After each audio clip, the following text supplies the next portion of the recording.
Hip-hop is something you can stand to, throw your hands to, get up and dance to, and start a chant to. Something DJs play to get the crowd hyped to. Something that moves you and makes you bob your head too.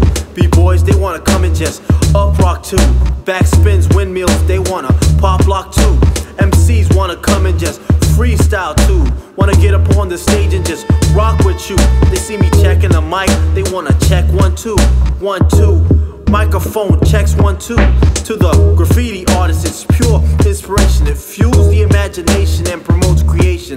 To some it's recreation, just to pass the time. And to others, far more than just rhythm and rhymes. Not just music, yo, it's the voice of the street.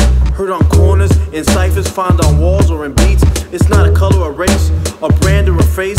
Not a city or a place, though many represent it. But a culture, a people made of all who present it. It's not good or evil, but it can be perverted. It's not something that needs to be changed or converted, but understood. Cause it's bad and good. We haven't changed the